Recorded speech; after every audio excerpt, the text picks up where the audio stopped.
안녕하세요. 오늘의 감동적인 실화 이야기에 오신 것을 환영합니다. 가난과 불행 속에서 어두운 날들을 보내며 시댁 식구들에게 푸대접을 받은 한 여성의 인생 여정을 함께 따라가 보세요. 전신마비로 꼼짝도 못할 것 같았던 시아버지가 기적적으로 일어나 진실을 밝히고 정의를 실현하는 순간까지 끈기, 배신, 그리고 모든 것을 바꾼 기적에 대한 이야기입니다. 놓치지 마시고 지금 바로 함께 탐험해 봅시다. 여러분은 기적을 경험한 적이 있으신가요? 저는 있어요.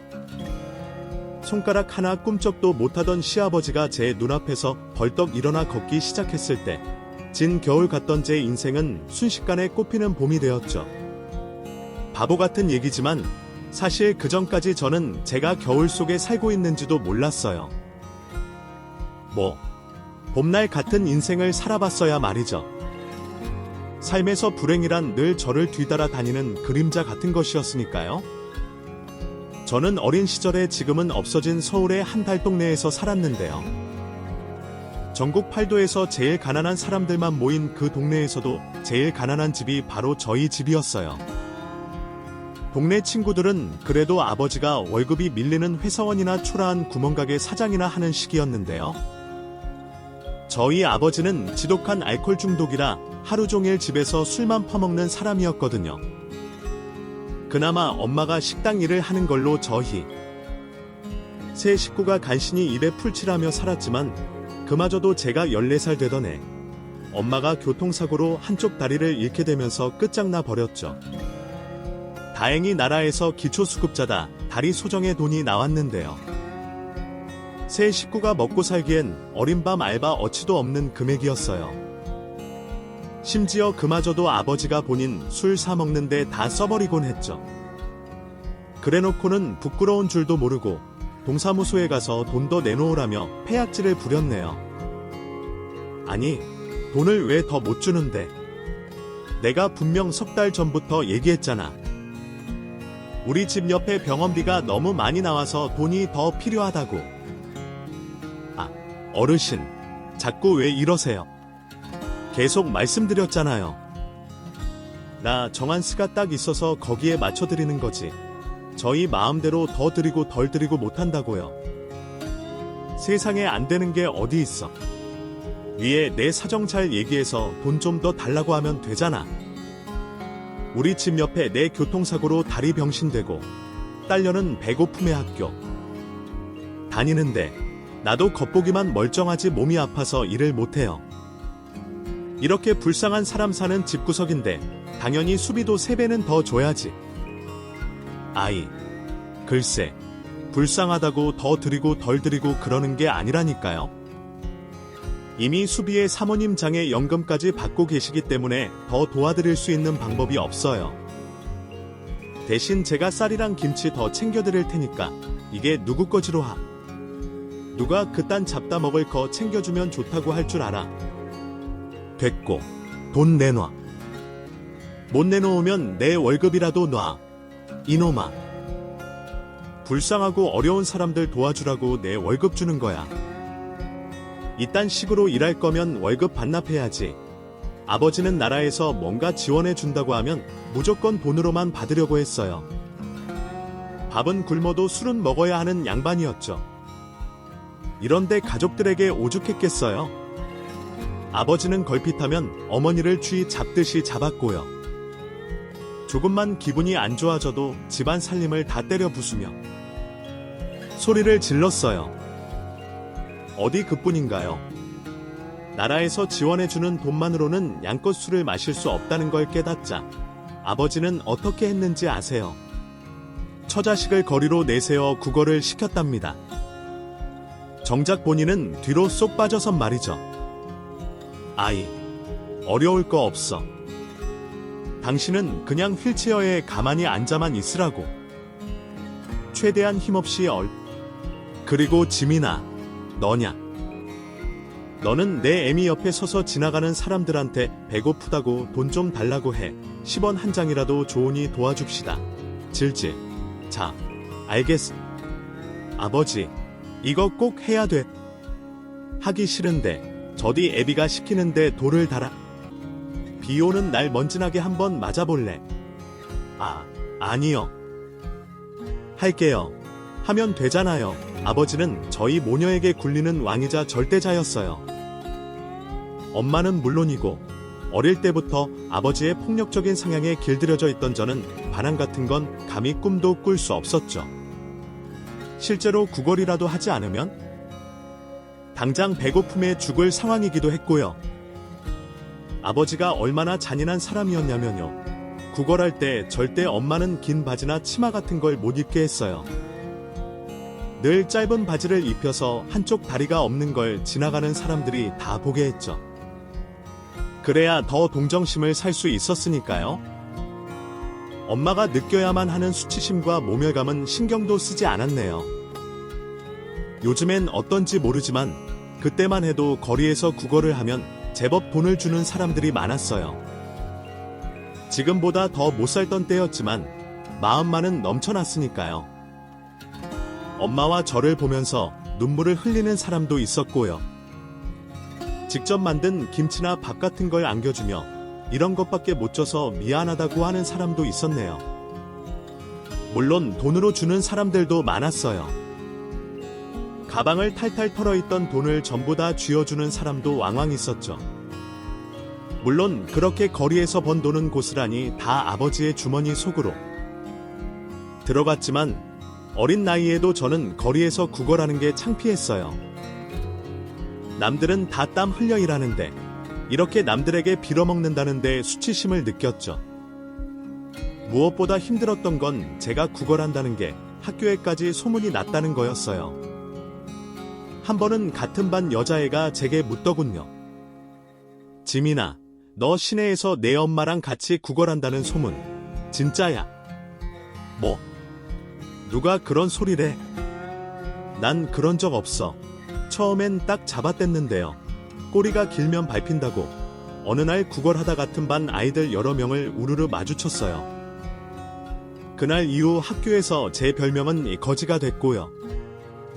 아무도 저와 놀려고 하지 않았죠. 오래된 일이니 지금은 이렇게 담담하게 얘기할 수 있지만 그때 당시엔 정말 힘들었어요. 확 죽고 싶다는 생각까지 했었죠. 엄마도 얼마나 가슴 아파 있었는지 몰라요. 미안하다, 지민아. 엄마가 다리라도 멀쩡했으면 너 이런 일까지 시키진 않을 텐데. 아니, 그냥 너 데리고 도망이라도 칠 텐데. 전마가 뭐가 미안해. 난 괜찮으니까 신경 쓰지 마. 괜찮긴 뭐가 괜찮? 그냥 내일부터 넌 나오지 마.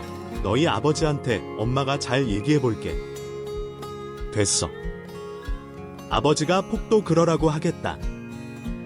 노발대발하면서 또 엄마한테 난리칠 텐데.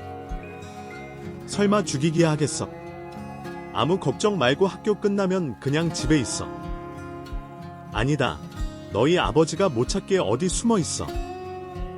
알겠지. 엄마의 말에 못 이기는 척 학교 끝나고 도망도 가봤는데요. 그 짓도 오래가진 못했어요. 아버지가 화가 머리끝까지 나서 학교 수업 중에 저를 잡으러 왔거든요. 지민아, 너 2년. 니년이 이런데 숨어 있으면 내가 못 찾을 줄 알아. 아버지, 이러지 마세요. 지금 수업 중이란 말이에요. 학교 끝나고 제가 꼭 갈게요. 도망 안 칠 테니까 제발 지금만 그냥 가주세요. 인연이 또 대가리 굴리고 있네. 내가 내 말을 어떻게 믿어?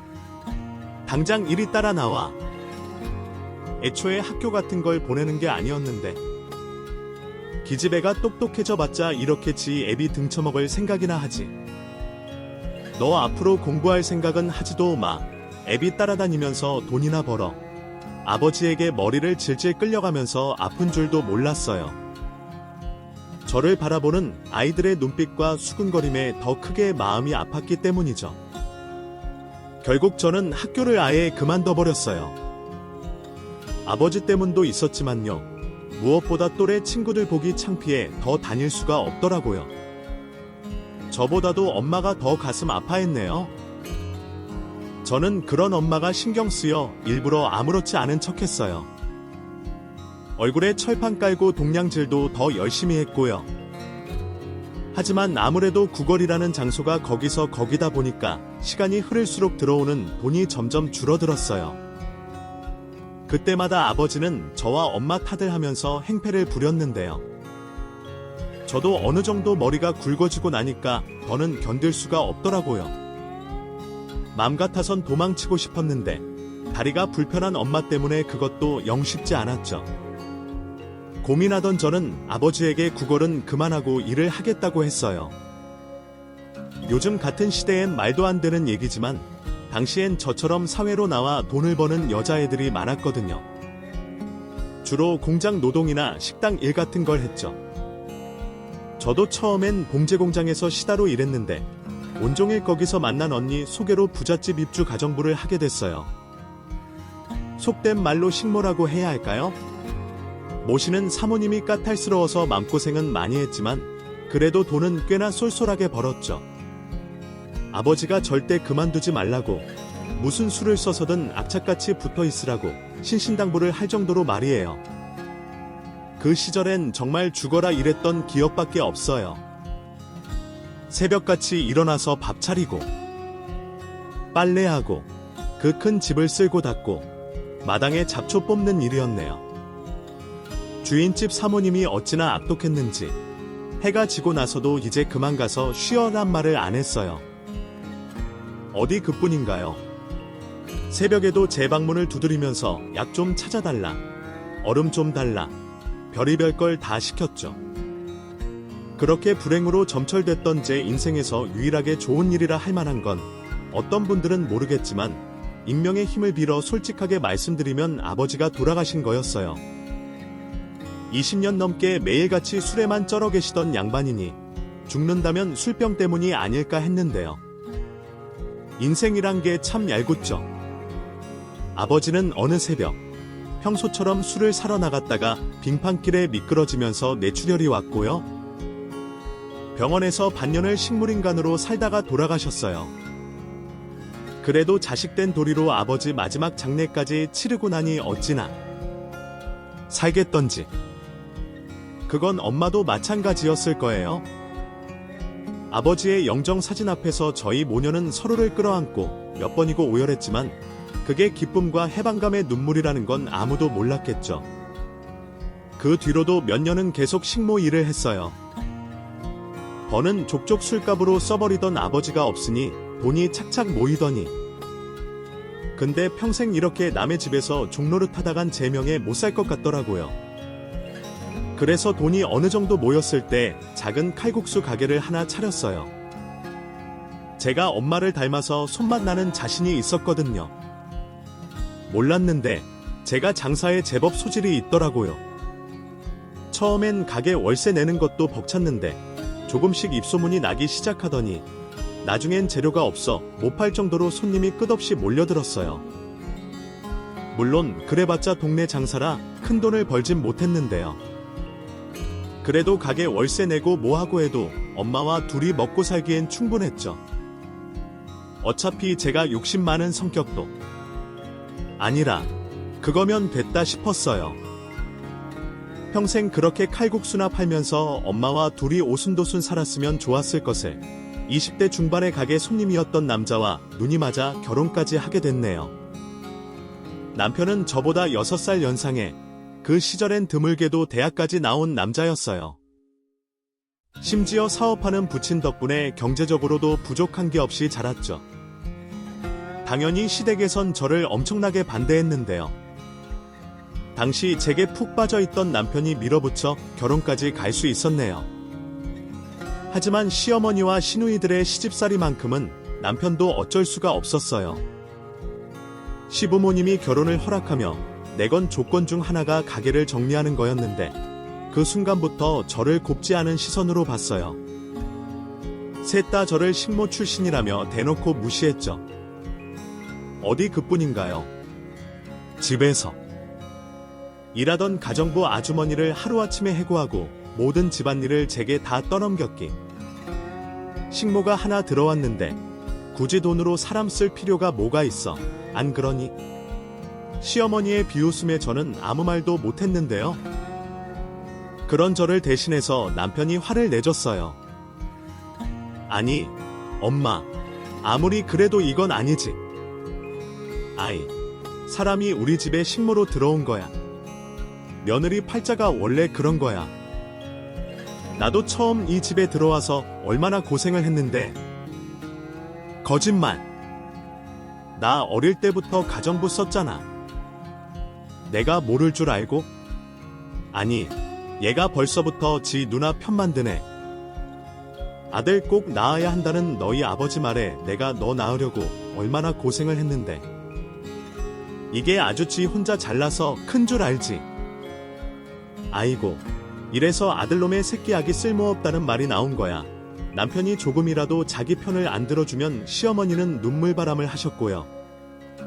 심할 땐 머리를 싸매고 드러누워 사흘이고 나흘이고 물 한 모금 안 드셨어요.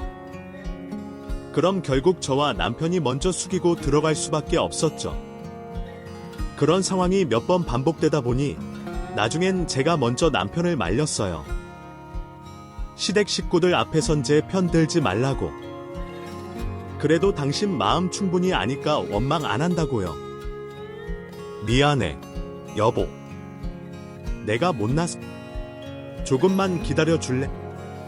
나 지금 다니는 회사 조만간에 때려치고 이직할 건데 그때 연봉도 크게 올릴 거야.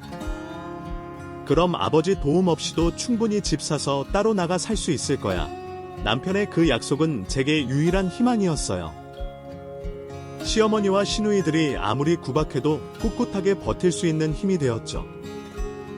하지만 타고나길 못되게 태어난 사람들은 상대가 버티면 버틸수록 더 심술을 부리고 싶어지나 봐요. 시어머니는 삼시세끼 손 하나 까딱 않고 받아먹으면서도 밥 있자네 구린의 잔소리를 하셨고, 시누이들은 그보다 더했어요. 일부러 자기들 옷에 더러운 오물을 묻혀놓고는 제게 그걸 빨래로 던져주고 했죠. 오, 이런 거 식모할 때 많이 해봤지. 얼마나 깨끗하게 빨 수 있을지 기대돼. 능력 좀 살려봐. 어이, 알아서 잘할 수 있지? 땡땡 박사장님 댁에서도 잘했다며. 그 집에선 한 달에 얼마나 받았어? 원래 돈 받고 일해야 하는데 공짜로 일해서 어째? 내가 아버지한테 얘기해서 따로 좀 챙겨줘. 시누이들의 조롱은 저를 무척 비참하게 만들었어요. 그보다 더 힘들었던 건 시댁 식구들이 저희 엄마까지 무시하는 거였죠. 제가 결혼해 출가 외인이 되면서 엄마는 이모 집에서 같이 살고 있었는데요. 남편이 종종 가족 외식할 때 엄마도 부르곤 했어요. 자기 있을 때라도 좋은 곳에서 맛있는 음식 많이 드시라고 말이죠. 남편의 그런 배려는 참 고마웠지만 친정 엄마가 가고 나서 듣는 시어머니의 흉이 너무 아팠어요. 예, 너네 엄마 다리는 어쩌다 그렇게 된 거라고 했지. 아, 볼. 때마다 흉측해 죽겠다. 아, 밥맛이 뚝 떨어져. 아, 어릴 때 교통사고를 당하셔서 그래요. 그래, 뭐 유전되는 병이거나 그런 건 아니지. 아, 그런 건 아니에요. 만약 거짓말이면 가만 안 둬. 알아들어. 제가 모멸감에 부들부들 떨기만 해도 남편이 서둘러 시어머니에게 한 소리 했어요. 아, 엄마, 그만해. 아, 꼭 그렇게까지 말을 해야겠어. 그래도 이 사람 낳고 키워주신 분인데 왜 그래? 아, 내가 뭘? 원래 이런 건 확실히 해야 되는 거야. 집안 유전자가 얼마나 중요한데. 나중에 너 해놨는데 선천적인 장애라도 있어봐. 그걸 누가 책임져? 엄마, 적당히 하라니까. 남편이 화를 내면 시어머니는 금세 표정으로 입을 다물었는데요. 그렇다고 해서 제가 받은 상처가 사라지는 건 아니었어요. 처음엔 저도 시부모님과 시누이들에게 먼저 다가가 풀어보려고 많이 노력했는데요. 그래도 달라지는 게 없으니 점차 마음의 문을 닫게 되더군요. 몇 년 뒤에 아들이 태어난 뒤에도 시댁 식구들의 태도는 크게 달라지지 않았고요. 저는 남편과 아들, 그리고 저희 친정 엄마만을 제 가족이라 여기며 살아갔어요. 그런 제 인생의 전환점이 된 건 시아버지의 갑작스러운 교통사고였어요. 퇴근길에 음주 운전하던 트럭에 치여 머리를 크게 다치셨다. 생명의 지장은 없었지만 전신마비로 걷지도 못하게 된 건 물론이고요. 손가락 하나마저 꿈쩍할 수 없게 됐네요. 불행 중 다행이라면 식물인간처럼 의식 기능을 상실한 건 아니라는 걸까요? 목 위로는 멀쩡해서 말씀도 예전에 비하면 어눌하지만 하실 순 있었고요. 식사도 입에 넣어만 주면 스스로 씹어서 삼킬 수 있었어요. 그때까지만 해도 참 천운이다 싶었는데요. 시간이 흐를수록 오히려 그게 저주가 아닐까 싶더군요. 왜냐하면 시댁 식구들이 시아버지를 대하는 태도가 확 달라졌기 때문이에요. 시어머니는 지가 깨어났을 때만 해도 바우, 신이여, 감사합니다 하고 눈물까지 흘리며 기뻐했는데 정작 시아버지가 전신마비로 병간호가 필요해지자 점점 발길이 뜸해지기 시작했어요. 간병인 띡 구해놓고 병원엔 와보지도 않았죠. 그건 그 사이 시집가서 살림을 차린 시누이들도 마찬가지였고요. 그건 남편도 마찬가지였는데요. 남편에게는 피치 못할 사정이 있었어요. 갑자기 쓰러진 시아버지를 대신해서 시아버지 사업을 이끌어가야 했거든요. 하지만 평생 샐러리맨으로 살던 남편이 시아버지의 사업을 예전처럼 이끄는 건 무리였어요. 게다가 남편은 사람만 좋지 추진력이 부족하고 귀가 얇아서 기존에 있던 경영진들에게 이리저리 끌려다니기만 했어요. 어찌나 스트레스를 많이 받았던지 나이 들어서도 풍성한 모발을 자랑하던 사람이 원형 탈모까지 생길 정도였죠. 여보, 나 도저히 못하겠어. 어차피 아버지도 회복될 가능성이 낮은데 그냥 회사 정리하는 게 맞는 것 같아. 그래도 아버님한테 의견을 먼저 물어봐야 하지 않을까. 지금 이 회사 사장인데 굳이 아픈 분한테 물어서 뭐해? 괜히 신경이나 쓰이게. 그냥 내가 알아서 할게. 엄마랑은 이미 얘기 다 끝냈어. 결국 남편은 손해를 감수하고 시아버지 사업체를 정리했고 그 과정에서 꽤 큰 돈을 잃었어요. 저도 자세히는 모르지만 시아버지의 병원비를 부담하는 것도 힘들어진 모양이더라고요. 남편이 시아버지에게 조심스럽게 퇴원하는 게 어떻겠냐고 하더군요. 아버지, 병원보다는 집이 낫지 않겠어요. 벌써 입원한 지 1년이 다 돼가는데 아버지도 집이 그리우시죠. 그렇긴 한데 간병인은 어쩌고. 그 여자 입주 간병은 안 한다고 했었는데. 에이, 뭐 간병이 뭐가 필요해요. 집에 엄마랑 이 사람도 있고 또 저도 있는데요. 그렇게 남편은 의사의 만류에도 시아버지를 집으로 데려왔어요. 하지만 그쯤 남편은 자신만의 사업을 해보고 싶다면서 대학 동기와 작은 벤처 회사를 하나 차렸고 어떻게든 회사를 키워보겠다고 일에만 매진하느라 집에도 잘 안 들어왔어요. 시어머니 역시 전신마비가 된 시아버지를 나 몰라라 했죠. 제가 시집 올 때부터 사이 좋은 부부는 아니었지만 아무리 그래도 각방까지 쓰면서 아픈 남편을 무시하는 건 너무 심하지 않나요? 난 저 양반 꼼짝도 못하면서 입만 늘려 밥 먹는 거 보면 내 입맛이 확 떨어지더라. 아, 너무 징그럽다. 안 그래? 아이, 어머님, 목소리 좀 낮추세요. 아버님이 들으시면 어떡해? 아이, 좀 들으면 어때? 어차피 식물인간이나 다름없는데? 아니에요. 몸만 못 움직이시는 거지. 귀랑 정신은 멀쩡하다고. 아이, 됐고. 난 비위가 약해서 저 인간 시중 못 들겠으니까 네가 좀 맡아 해라. 요즘 민수사업 키우느라 바빠서 집에 돈 없는 거 알지? 그 간병인은 절대 못 구하니까 그렇게 알고 시어머니는 당연하다는 듯이 시아버지 병간호를 제게 떠넘겼기. 식사나 목욕 시중은 물론이고 대소변까지 받아내야 했죠. 솔직히 저도 저지만 시아버지에게도 괴롭고 모욕적인 일이었을 거예요.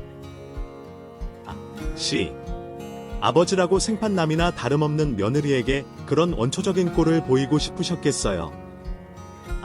차라리 부인이나 자식들이 해주면 나을 텐데. 남편은 일 때문에 바쁘고 다른 식구들은 나 몰라라 하니 어쩔 도리가 없었죠. 하지만 남편을 제외하곤 다들 제게 고마워하지도 않았네요. 시집간 시누이들은 거의 매일같이 친정에 드나들곤 했는데요. 시아버지가 대소변을 보면 큰 소리로 만상을 하면서 저를 불렀어요. 옳게.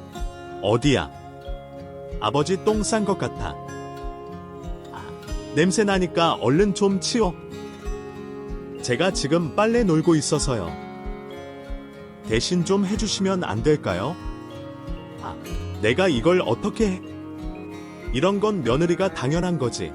안 그래? 내가 호구도 아니고 시어머니와 시누이들의 그런 태도를 보고 있자면 저도 아무것도 하고 싶지 않았어요. 시아버지와 뭐 각별한 사이였던 것도 아니고요. 물론 시아버지가 다른 시댁 식구들처럼 저를 대놓고 괴롭히거나 한 적은 없지만요. 그렇다고 해서 따뜻한 위로의 말씀 한마디 건네신 적도 없었으니까요. 하지만 시아버지가 몸이 불편한 친정엄마와 겹쳐 보이기도 했고요. 무엇보다 남편이 당신만 믿는다면서 의지하는데 외면하기가 어려웠어요. 여보, 알지? 내가 당신 때문에 아버지 저렇게 되고 나서도 버틸 수 있는 거 힘들겠지만 조금만 더 고생해줘. 내가 이번 사업만 성공하면 당신 꼭 호강시켜 줄 테니까. 아이고, 호강은 바라지도 않네요. 아버님 이렇게 되셨으니까 이제 분과도 물 건너간 거고 그냥 좀 집에 자주 들어오기나 해 보고 싶으니까. 어쩌지? 나도 당신 너무 보고 싶은데 당분간 칼퇴는 힘들 것 같아. 지금 물리고 있는 거래처가 있어서 꼭 따내야 하거든. 대신 계약 내기만 하면 그때 숨 좀 돌릴 수 있을 거야. 며칠 휴가도 낼 수 있을 거고. 하지만 남편은 공들였던 거래처를 다른 회사에 빼앗겨 버렸어요. 구두 계약까지 한 상태였기 때문에 이미 물건 발주까지 들어가 있던 상황이었는데 결국 물건은 다 재고로 쌓이게 됐고요. 그건 고스란히 빚으로 돌아왔죠. 그러자 당장 남편이 주던 생활비도 뚝 끊기게 됐고요. 급한 대로 시어머니가 친척들에게 돈을 빌렸지만 내 식구가 먹고 살기엔 빠듯한 건 사실이었어요. 무엇보다 시아버지가 중증 환자였으며 그때부터 시어머니는 대놓고 시아버지를 핍박하기 시작했어요. 아니, 무슨 노인네가 반송장이 돼서도 저렇게 먹성이 좋아. 손가락 하나도 꼼짝 못하면서 입은 잘만 놀리네. 아휴, 돈 드는 게 저에 다 얼마야. 꼴 보기 싫어. 그럴수록 시아버지는 점점 더 제게 의지하게 됐어요. 한 번은 시아버지에게 평소처럼 밥을 먹여드리는데요. 시아버지가 물끄러미 저를 보더니 그러시더군요. 고맙다, 지민아. 그리고 미안했다. 미안하다가 아닌 미안했다 과거형으로 말씀하신 걸 보면 시아버지는 지금 자기가 짐이 되는 걸 사과하는 게 아니에요. 과거 시어머니와 시누이들의 괴롭힘에서 저를 지켜주지 못했던 걸 사과하시는 거였죠. 사과하지 마세요, 아버님. 저희는 한 식구잖아요. 어려울 때일수록 더 서로 의지하고 기대죠. 애써 웃으며 얘기하니 시아버지의 눈시울이 붉어졌어요. 저는 아무 말 없이 그런 시아버지의 손을 꽉 잡아드렸죠. 비록 마주 잡아주는 힘은 없었지만 와닿는 손의 온기는 참 따뜻했네요. 시아버지는 사고 전이나 후나 말수가 극히 적었는데요. 한 번은 멍하니 창가를 보면서 휠체어도 타고 나갈 수 있으면 참 좋을 텐데 하고 혼잣말을 하시더군요. 그 모습이 너무 안타까워서 바로 병원의 문의에 휠체어를 알아봤는데요. 시아버지가 그냥 다리만 못 쓰는 게 아니고 전신마비 환자라서 일반 휠체어는 안 되고 특수 설계된 전동 휠체어가 필요하다고 하더군요. 근데 그게 환자가 입으로 조작할 수 있는 스위치와 머리 움직임 감지 시스템이 있어서 엄청 비싸더라고요. 가장 저렴한 게 당시에도 1,000만 원 정도였으니 엄청 고가였죠. 시어머니와 시누이들은 절대 안 된다면서 반대했고 남편도 당장 그렇게 큰 돈을 마련하는 건 힘들 것 같다고 색을 하더군요. 하지만 저는 어떻게든 식구들을 설득하고 싶었어요. 정신도 온전한 사람이 침대에 누워만 있는 시아버지가 너무 가여웠어요.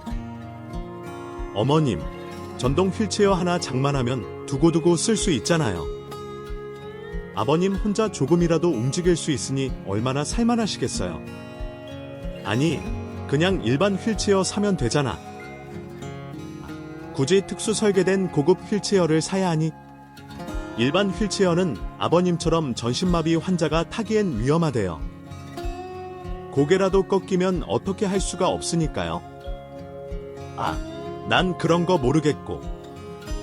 자기 의지로 손가락 하나 까딱 못하는 사람한테 1,000만 원 쓰고 싶지 않다. 민수, 그건 너무 부담돼. 그렇지. 그건 엄마 말이 맞아. 여보, 나도 마음 같아선 아버지한테 당연히 좋은 휠체어 해드리고 싶지만 지금 우리 형편 당신도 알잖아. 당장 휠체어가 없다고 아버지 건강에 큰 문제가 생기는 것도 아니고. 그래, 당신까지 그렇게 말한다면 알겠어. 결국 저도 포기할 수밖에 없었는데요. 그로부터 한 달 뒤가 공교롭게도 시어머니 생신이었는데 웬걸 시어머니는 어디서 돈이 났는지 급정집에서 지인들을 불러 모아 성대한 생일 잔치를 열었고요. 심지어 며칠 뒤엔 생일 기념으로 해외여행까지 다녀오겠다고 하더군요. 그것도 유럽을 말이죠. 내가 지금 아니면 또 언제 유럽을 가보겠니? 더 나이 들기 전에 꼭 가봐야지. 근데 혼자는 너무 힘들 것 같고. 민수, 지금 좀 쉴 때 잠깐 같이 좀 다녀오자. 솔직히 남편만 쏙 데리고 간다는 것도 너무 얄미운데요. 그보다는 시아버지 휠체어 살 돈도 없다고 해놓고 무슨 돈으로 여행을 간다는 건지 궁금했어요. 하지만 은근슬쩍 물어봐도 시어머니는 대답을 피할 뿐이었어요. 남편도 시어머니가 따로 모아둔 비상금이 있는 것 같다고, 자기도 잘 모르겠다고 했고요. 어쨌든 이 사실을 안 시누이들이 자기들도 가고 싶다면서 여행에 끼어들었고요. 저는 당연히 시아버지와 함께 집에 남았는데요. 웬걸, 시아버지가 그 여행을 꼭 따라가고 싶다고 하시더군요. 시어머니가 자기를 홀대하고 핍박해도 한 번도 뭐라 하지 않던 분인데 처음으로 시어머니에게 부탁하시더군요. 임자, 내가 앞으로 살면 더 얼마나 살겠어? 죽기 전 마지막 소원이라 생각하고 같이 가면 안 될까? 말이 되는 소리래. 자기 힘으로 숟가락도 못 들면서 어떻게 비행기를 탄다고. 아이, 그럼 꼭 먼 곳이 아니라 국내라도 좋으니까 가까운 바다라도 보고 오자고. 더 늦기 전에 꼭 당신하고 애들하고 추억을 만들고 싶어. 시아버지는 간절하게 애원했지만 시어머니는 질색을 했어요. 그건 시누이들도 마찬가지였죠. 애초에 저희 엄마를 대하던 것만 봐도 장애인에 대한 혐오가 엄청나던 사람들이니까요. 시아버지에 대해서도 예외가 없더군요. 결국 시어머니와 시누이들은 유럽 여행을 취소하지 않았고요. 남편 역시 여자들의 등살에 못 이겨 짐을 싸야만 했죠. 여보, 미안해. 나라도 엄마랑 누나들 말려야 하는데 알잖아. 우리 집안 여자들 기센 거 알겠으니까 너무 걱정하지 마. 아버님은 내가 잘 풀어드려 볼게. 고마워. 당신 믿을게. 선물 사올 테니까 기대하고 있으라고. 마침내 여행 당일이 밝았어요. 시댁 식구들은 참 요란하게도 짐을 싸서 공항으로 출발했고 저는 그들을 배웅하며 마음을 다잡았어요. 이럴 때일수록 더 밝게 행동해서 시아버지의 기분을 풀어드려야겠다고 생각했죠. 아버님, 배고프지 않으세요? 제가 아버님 좋아하는 전복죽 썼는데 지금 드실래요? 일부러 쾌활하게 말하면서 시아버지 쪽을 바라본 순간 저는 눈앞에 펼쳐진 충격적인 광경에 그대로 굳어버리고 말았습니다. 글쎄, 시아버지가 침대에서 벌떡 일어나 두 발로 바닥을 딛고 서서 저를 보고 있지 않겠어요? 저는 너무 놀라서 한마디 하다 뒤로 넘어질 뻔했어요.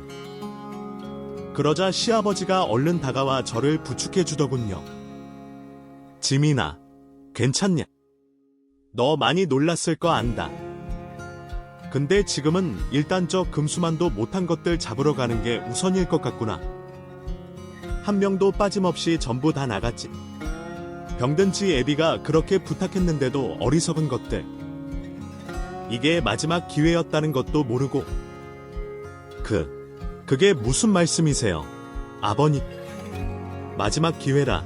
아니, 전 지금 이게 도대체 뭐가 어떻게 흘러가는 건지 가면서 설명해 주마. 지민아, 너 운전할 줄 알지?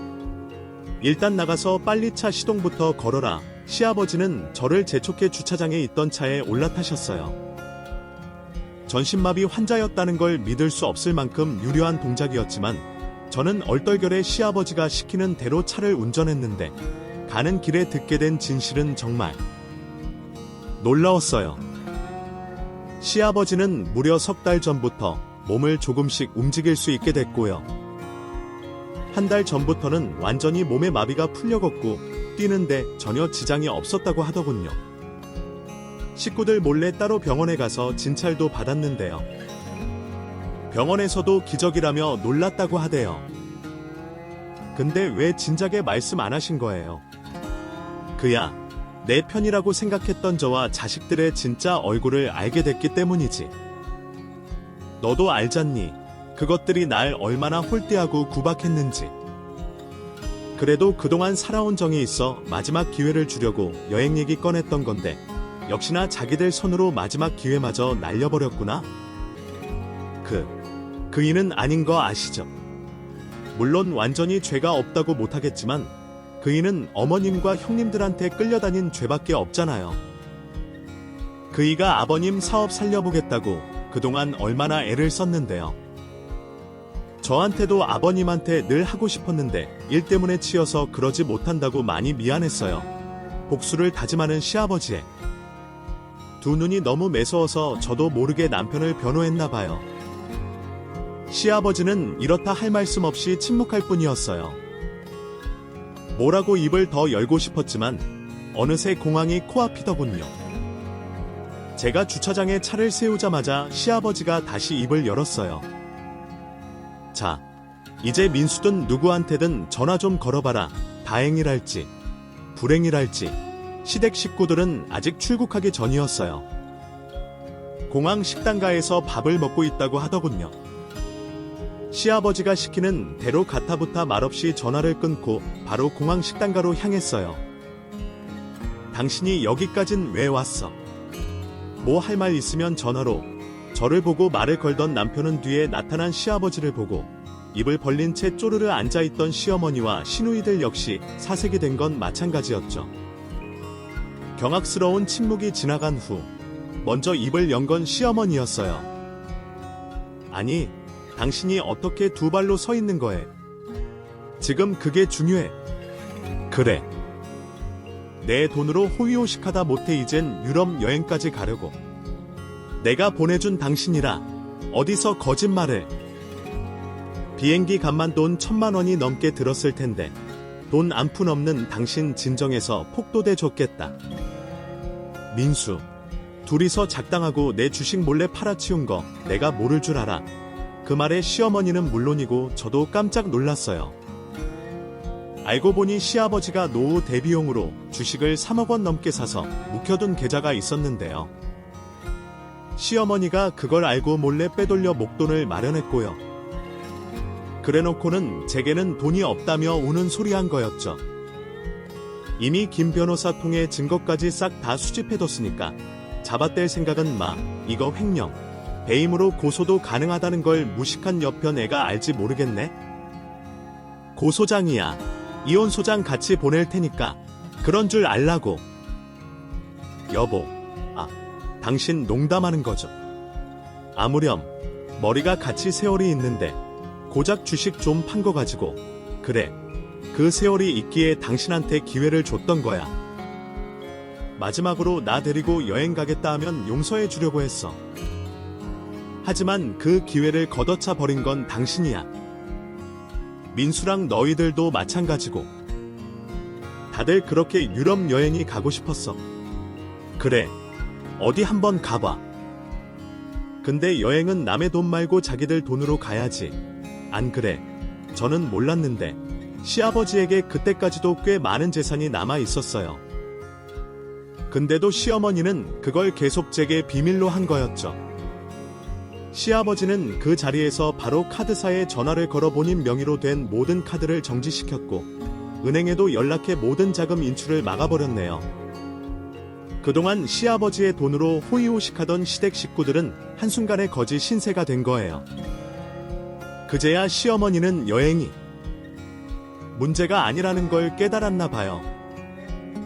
주변에서 수군거리며 지켜보는 사람들이 있다는 것도 모른 채 갑자기 털썩 무릎을 꿇더군요. 여보, 영감, 내가 더 잘못했어요. 내가 그러려고 그런 게 아니라 민수 이놈이 날 부추겨서 그래서 그런 거예요. 옆에 있다가 불똥을 맞게 된 남편이 펄쩍 뛰었어요. 아, 엄마, 무슨 말하는 거야? 난 그냥 엄마가 나 없으면 여행 안 간다고 하니까 어쩔 수 없이 따라 나섰던 건데. 아버지, 저 아시죠? 전 일이 바빠서 그렇지. 어떻게든 아버지 살피려고 했다는 거. 아버지 옆에서 매일같이 병간호하던 사람이 누구예요? 이 사람 아니에요. 남편은 허둥지둥 시어머니를 밀어내고 저와 시아버지 쪽으로 다가왔어요. 그리고는 얼른 제 어깨를 감싸주고 어색한 표정으로 시아버지를 바라봤죠. 그러자 시아버지가 코웃음을 쳤어요. 날 보살핀 게 내가 아니라 지민이대. 내가 뭐라고 당당하게 그어? 에이. 아버지. 부부는 일심동체야. 제가 지민이한테 잘하니까 지민이도 아버지한테 효도한 거죠. 뭐, 내가 지민이한테 잘했다고? 육고, 살림이고 다 맡겨두고서 했으면서 시아버지의 갑작스러운 지적에 남편의 얼굴이 사색이 됐어요. 그러자 번쩍 표정으로 지켜만 보던 시누이들이 끼어들더군요. 맞아, 민수. 이제 와서 우리 버리고 너 혼자 살려고 해? 너 앞에서만 좋은 남편인 척했지. 허구한 날 뒤에선 같이 내 와이프 욕했지. 멍청해서 조금만 편들어주면 내가 시키는 대로 다 한다고. 살림하고 애 키워주고 아버지 수발까지 들어줘서 공짜 식모나 다름없다고. 그래놓고 이제 와서 무슨 세탁을 하려고. 내 말이지. 장모도 일부러 조롱하려고 맨날 우리 밥 먹는데 부르는 거라고 낄낄대면서 시누이들의 말에 저는 두 다리가 휘청할 정도로 큰 충격을 받았어요. 제 어깨를 끌어안고 있던 남편을 밀쳐내고 물었죠. 지금 이게 다 무슨 말이야? 진짜야. 진짜 뒤에선 그렇게 말하고 다녔어. 여보, 그러니까 그게. 남편은 하얗게 질린 채 제대로 된 변명조차 하지 못했어요. 그렇다는 시인이나 다름없는 반응이었죠. 남편의 배신은 거기서 끝이 아니었어요. 잠자코 그 모습을 지켜보던 시아버지가 품에서 서류봉투를 꺼내 제게 내밀더군요. 지민아, 더는 너한테 비밀로 할 수가 없을 것 같구나. 이놈이 너한테 무슨 짓을 했는지 아냐? 저는 떨리는 손으로 시아버지가 내민 봉투를 열어봤어요. 그 안엔 충격적이게도 남편이 다른 여자와 찍힌 사진이 여러 장 들어 있었죠. 찰싹 달라붙어 있는 게 한눈에 봐도 보통 사이가 아니었네요. 민수 이놈, 다른 여자가 있었다. 그동안 사업한다는 핑계로 계속 이 여자를 만나고 다녔구나. 따로 오피스텔까지 얻어준 거 알고 있었냐? 전 몰랐어요. 어떻게 이럴 수가. 여보, 오해야. 내가 다 설명할게. 설명할 수 있다고. 됐으니까 이 더러운 손 치워. 저는 매달리는 남편을 뿌리치고 그대로 뺨을 때렸어요. 그걸로도 분이 풀리지 않아 닥치는 대로 주먹을 날리고 발길질을 했죠. 시어머니는 그런 놈도 아들이라서 뜯어말렸고 난리가 일자 보안팀이 출동해 온 식구들이 쫓겨나게 됐네요.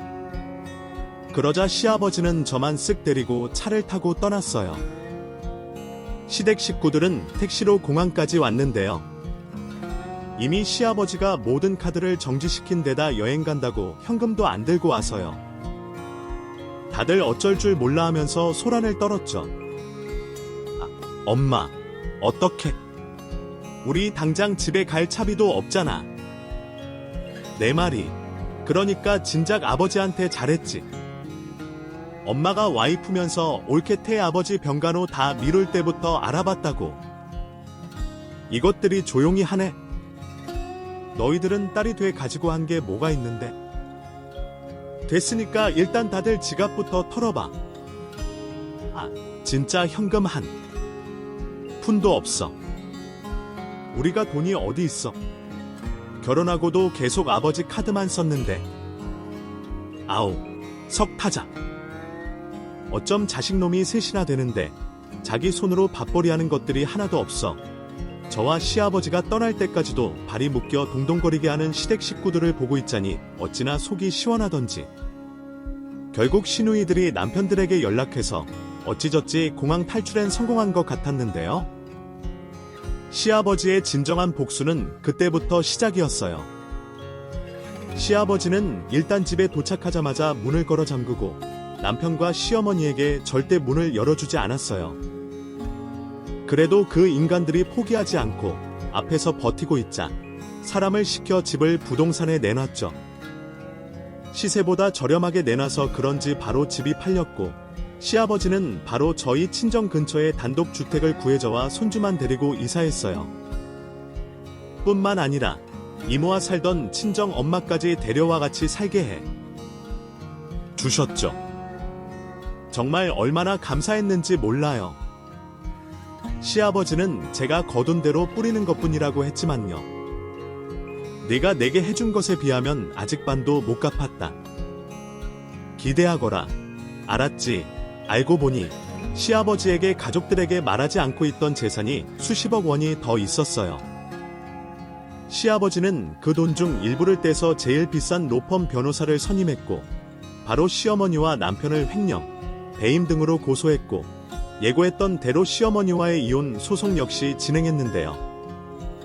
시어머니가 시아버지 병간호를 등한시한 데다 따로 재산까지 빼돌렸기 때문에 압도적으로 불리했어요. 결국 시어머니는 시아버지에게 이혼당한 것도 모자라 실형으로 형까지 살게 됐죠. 남편은 운 좋게 벌금형에 그쳤지만 당장 돈 한 푼 없으니 어쩔 줄을 몰라 했어요. 이 경우 보통 재산 압류가 진행되는데요.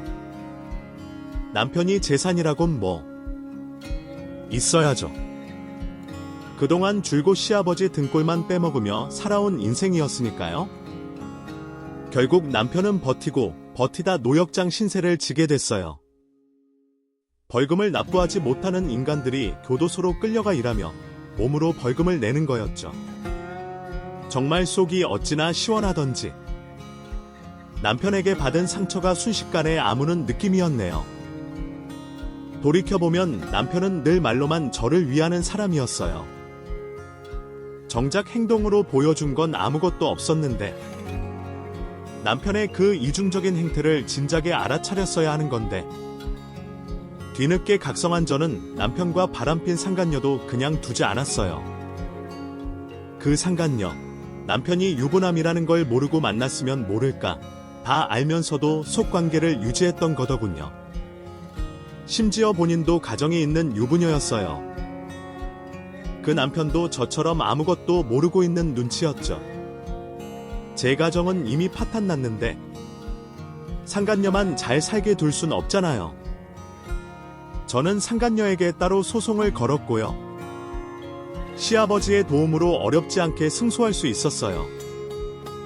상간녀는 제발 자기 남편한테만 알리지 말아달라며 빌더군요. 님, 제발 한 번만 용서해주세요. 전 진짜 아무 잘못 없어요. 그 인간이, 아니, 그러니까 사모님 남편이 저를 먼저 꼬신 거라고요. 전 계속 거절했어요. 그러다 술 먹고 실수로 그만. 참나, 실수요. 어떻게 하면 실수로 가정이 있는 남자와 하룻밤을 보내고 그 뒤로도 계속 만남을 가져? 실수는 길 가다 다른 사람 발 밟는 정도가 실수고 당신이 한 짓은 실수가 아니라 치안 상간이에요. 잔말 말고 죄값 달게 받아요. 그쪽 남편한테도 물론 알릴 거고요. 그러자 상간녀가 파르르 떨면서 악을 썼어요. 어디 우리 남편한테 알리기만 해봐. 내가 가만히 있을 것 같아. 당신 명예훼손으로 고소할 거야. 알아. 어디 고소할 테면 해봐요. 당신이 그렇게 내 남편한테 꼬리치던 돈 많은 부자라서였지. 근데 당신이 모른 게 있어. 진짜 부자는 내 남편이 아니라 우리 시아버지거든. 근데 이를 어째?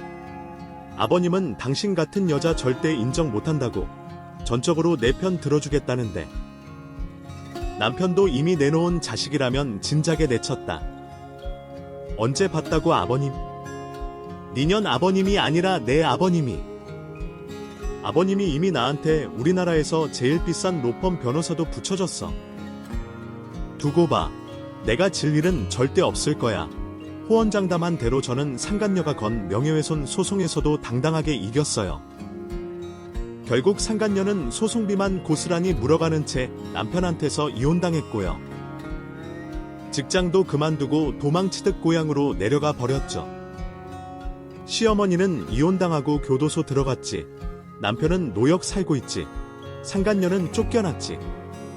시누이들은 그제야 정신이 번쩍 들었나 봐요.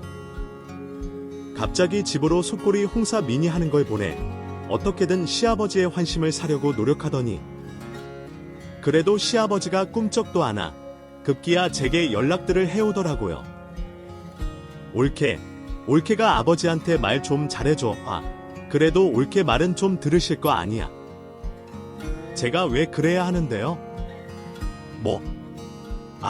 올케. 정말 이럴 거야. 잘 생각해. 아버지 자식은 어디까지나 우리라고.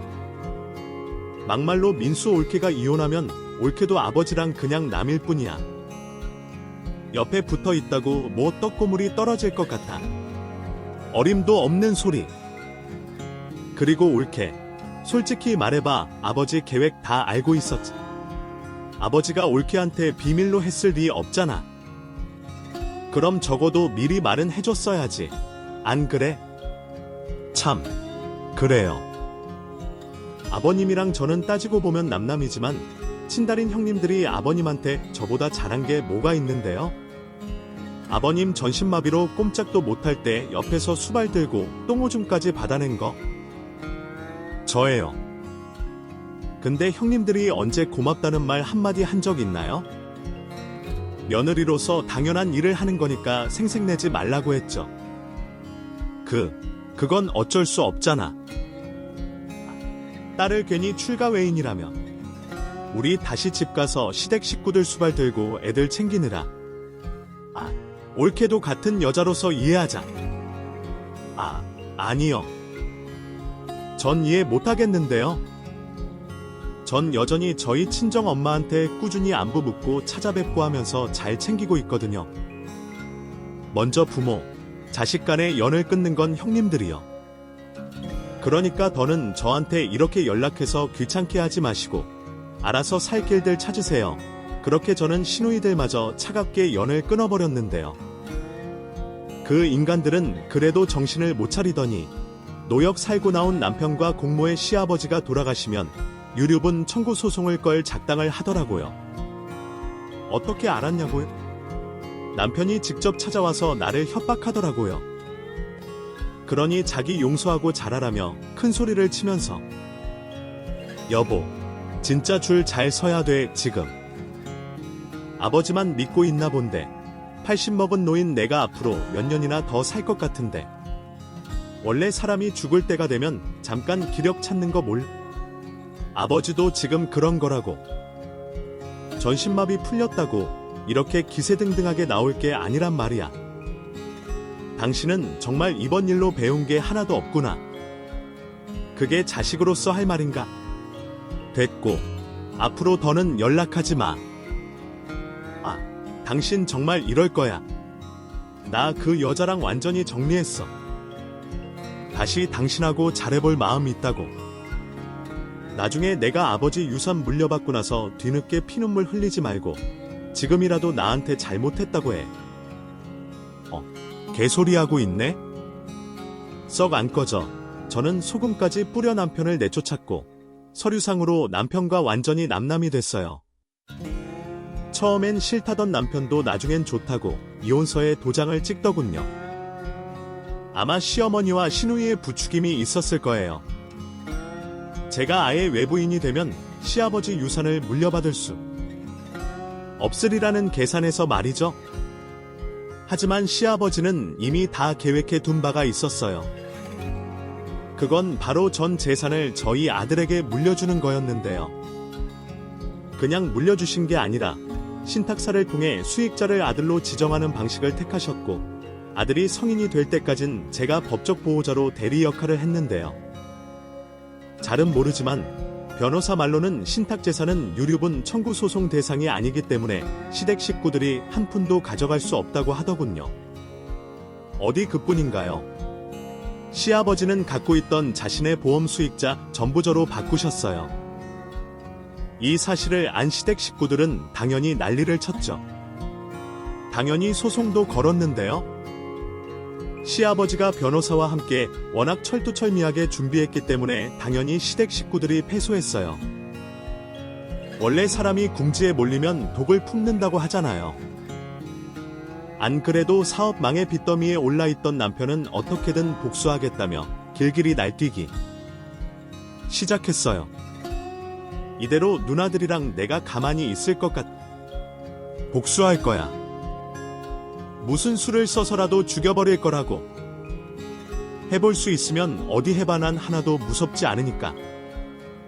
복수도 재주가 있어야 하는 거야.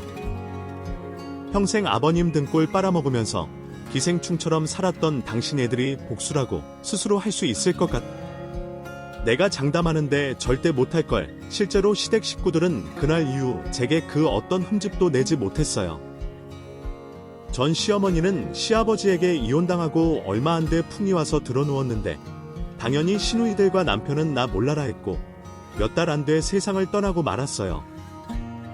전 남편은 큰 시누이 집에 어녀 살다 쫓겨나 지금은 배달 일을 하고 있는데요. 사망한 빚 때문에 아직도 라면만 먹고 산다 하더군요. 부유했던 친정 때문에 시댁에서 큰 소리 뻥뻥 치고 살던 큰 시누이는 또 어떻고? 지금 시댁하고 남편한테 기도 못하고 산다고요. 작은 시누이는 그 성질머리를 못 이겨 결국 이혼당하고 지금은 애 둘 키우며 힘들게 살고 있고요. 인과응보란 이럴 때 쓰는 말이겠죠. 박수. 현재 저는 아들과 둘이 살고 있어요. 시아버지는 몇 년 전 별세하셨는데요. 눈을 감으시는 그 순간까지도 제 걱정을 하셨죠. 지민아, 나 가고 나면 그 사람과 자식놈들이 눈이 벌게져서 달려들 거야. 내가 이미 변호사와 만반의 준비를 해뒀다. 그래도 한동안 많이 힘들 거다. 그래도 잘 버텨내야 해. 알았지? 아버님, 걱정 마세요. 저 보기보다 독하잖아요. 성이랑 둘이 잘 이겨내볼게요. 그래, 그래도 성이가 있어서 좀 안심이 되는구나. 그동안 참 고맙고 미안했다. 내가 사고로 드러누워서 마누라고 자식놈이고 사람 취급도 안 해줬을 때 유일하게 날 지켜준 게 지민. 너뿐이었지. 내가 지금 이렇게 평화롭게 떠날 수 있는 것도 다 그 덕분이야. 내 이 은혜는 죽어서도 잊지 않으마. 그렇게 시아버지를 보내고 한동안 많이 힘들었어요. 제겐 돌아가신 부인보다 더 아버지 같았던 분이었으니까요. 하지만 슬퍼할 새도 없었어요. 전 남편과 전 시누이들이 시아버지가 돌아가신 걸 알고 또 한 번 유류분 청구 소송을 걸었거든요. 장례식장엔 오지도 않은 인간들이 어쩜 그럴 수가 있는지. 하지만 이미 시아버지가 변호사와 대비를 해둔 덕에 단 한 푼도 빼앗기지 않을 수 있었네요. 곧 명절이 다가와 그런지 부쩍 시아버지 생각이 많이 나요. 하늘에서 저를 지켜보고 계실 시아버지를 생각해서라도 씩씩하게 잘 살아가 보려고요. 긴 얘기 들어주셔서 고맙습니다. 모두 건강하세요. 이 감동적인 이야기를 끝까지 들어주셔서 감사합니다. 이 이야기 속끈기와 기적이 여러분의 마음에 닿았기를 바랍니다. 이야기가 의미 있었다면 좋아요를 눌러주시고 댓글로 여러분의 감상을 공유해주세요. 그리고 이 이야기를 더 많은 사람과 나누기 위해 공유도 잊지 마세요. 앞으로의 감동적인 실화들을 놓치지 않으려면 채널 구독과 알림벨을 꼭 눌러주세요. 다음에 또 만나요.